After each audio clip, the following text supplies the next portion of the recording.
Well, we have just one story in this edition of the news. The shock announcement on Thursday that Fermentum Group, the parent company of beer brands including Stone & Wood, had been sold to Lion Australia. You were likely as shocked by this as I was.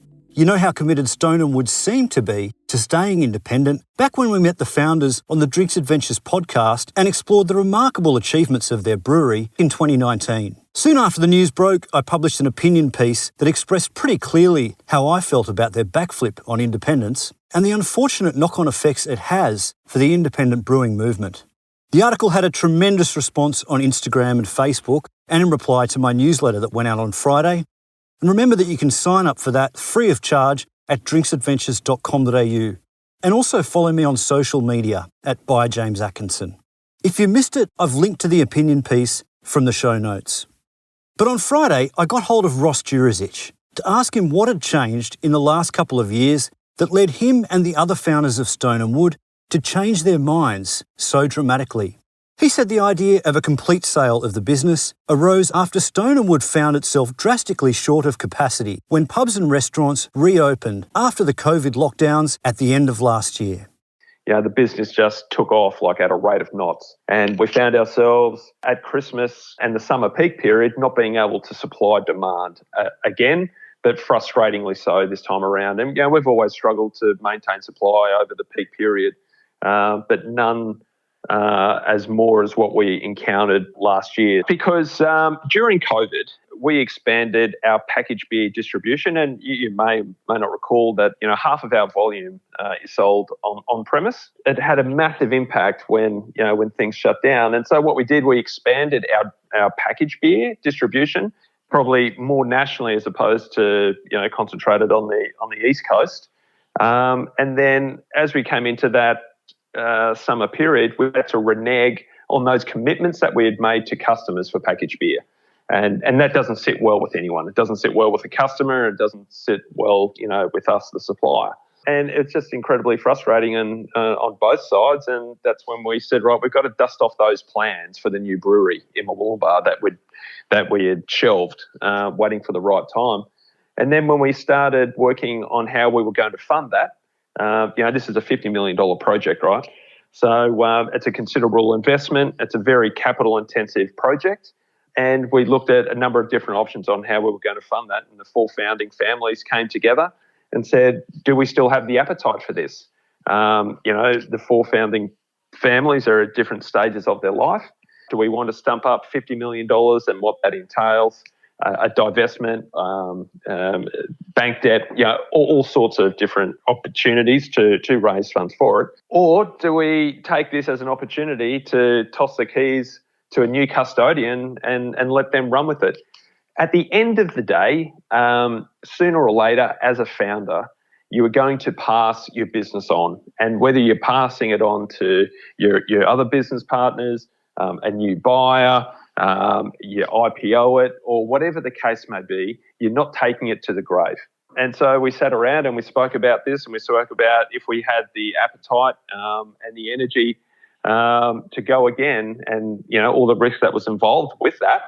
It's at least a 2-year build, bed the brewery in, and see the benefits on the other side. So you've got that strong foundation. Or do we take this as a real fork in the road, and as I mentioned before, let someone else take the project on? And we decided to do the latter.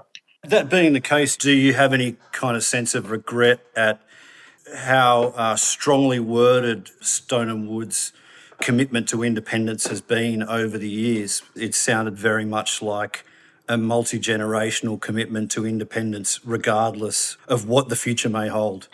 Mate, when it comes to independence, sure, okay, let me take you on that point.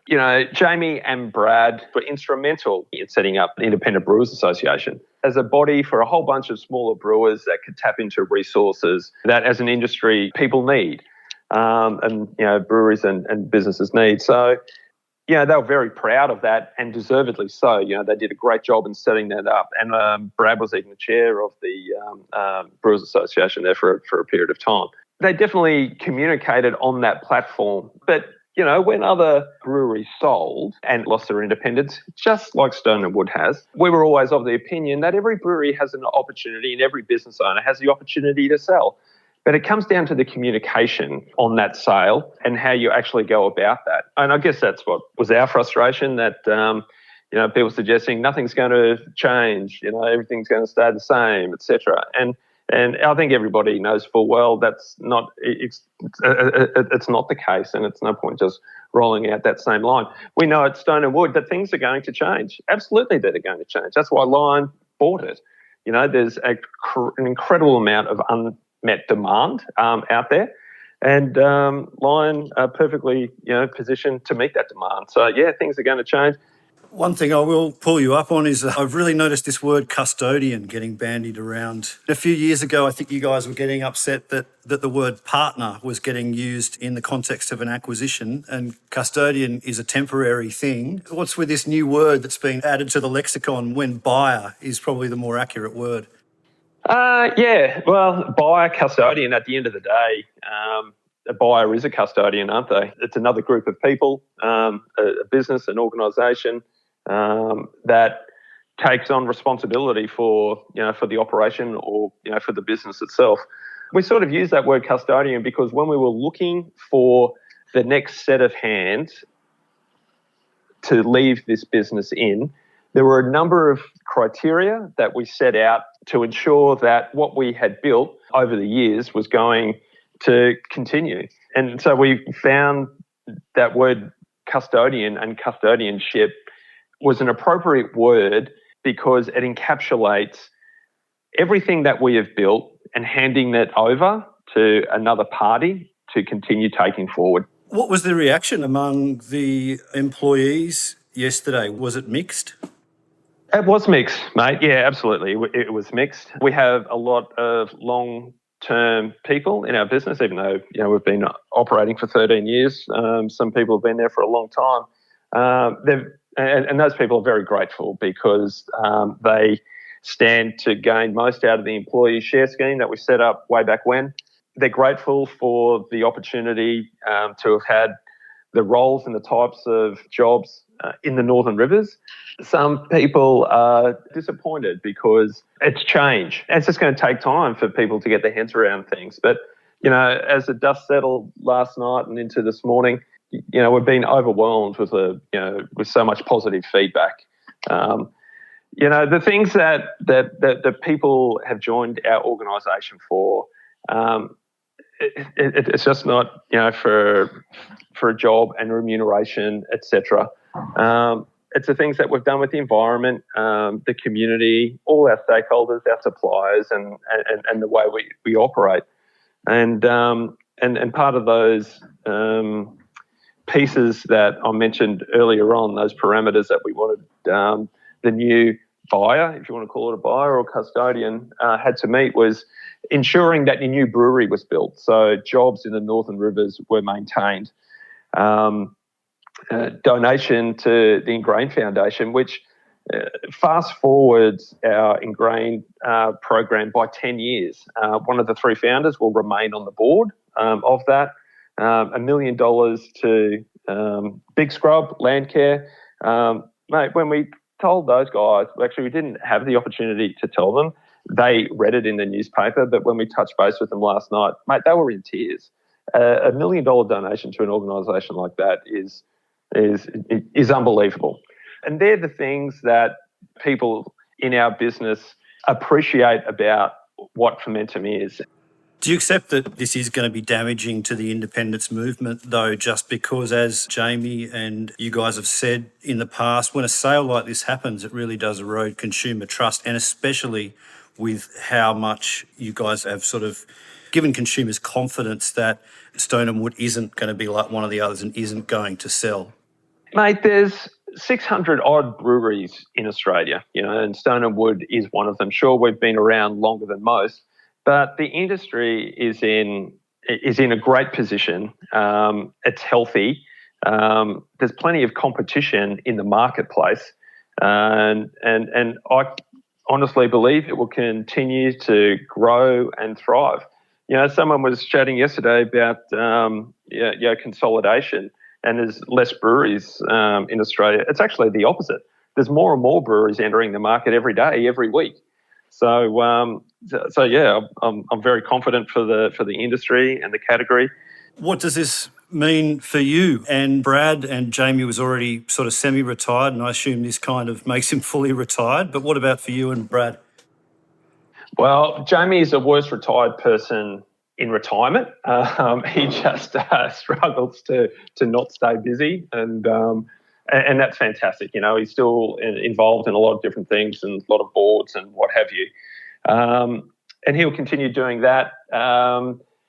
For myself, I'm obviously younger than the other guys, so it's the start of a new chapter for me personally. I'm the same age now that Jamie was when we started the brewery, so we're at different stages of our lives, and it's an opportunity for me to go and do something, something else. Obviously, there's a restraint of trade. We can't set up a brewery for another couple of years, and that's fine. That's what you would expect. You can start planning one though. You can start planning one. Yeah. I think I'll go and have a rest. I'll have a rest for a while. And you're going to find me in some very remote surf locations around the world for the next year, I'd say, that don't have much Wi-Fi. So I'm not sure how much planning I'll be doing. And Brad, you'll probably find him bunkered down somewhere in Tassie in a nice Pinot vineyard somewhere, I'd say. But no, mate, that's a question for Brad. But his mind's always going to be thinking about the next opportunity in fermentation. And, you mentioned about Lion sort of having the capacity for the business. So you are still committed to building that brewery, but is what you're sort of suggesting that if there's any shortfall of capacity in the next couple of years as that project gets off the ground, then Lion will be able to step in and brew some of those beers only in the short term? Oh, well, mate, even in the long term, James, and that's a reality of it. We're not scared of making beer outside of Murwillumbah. We do it in the UK already because it makes no sense to be sending kegs of beer halfway around the planet. So we contract Pacific Ale in the UK. Our new Green Coast 3.5, we don't have the capacity to be brewing that in Murwillumbah, and that's also contract brewed. I'd love to see Stone & Wood Pacific Ale brewed at Little Creatures in WA, just so we don't have to transport cartons and kegs across the Nullarbor. You're going to get fresher beer. It's far better for the environment. So it just makes far better sense to be able to brew your beer closer to where those marketplaces are. It's the same, one of the great things about acquiring Two Birds earlier this year was it gave us the opportunity to be brewing fixation beers down there. It's closer to the marketplace and it's fresher beer, less freight and transport and all of that. So, yeah, I would suggest that Lion will definitely take the opportunity to brew the beer closer to all those different markets that it's needed. Ross Jurisic speaking there. One thing's for certain, the sale of Stone & Wood will open up plenty of growth opportunities for smaller breweries to pick up some of the independent taps that will now be vacated as Pacific Ale and the other Stone & Wood beers are incorporated under Lion's tap contracts. And hopefully we'll see some of them manage to grow to scale while maintaining their independence. In 2022, Cooper's Brewery will celebrate its 160th birthday as a family-owned brewery. So that's something for them to aspire to.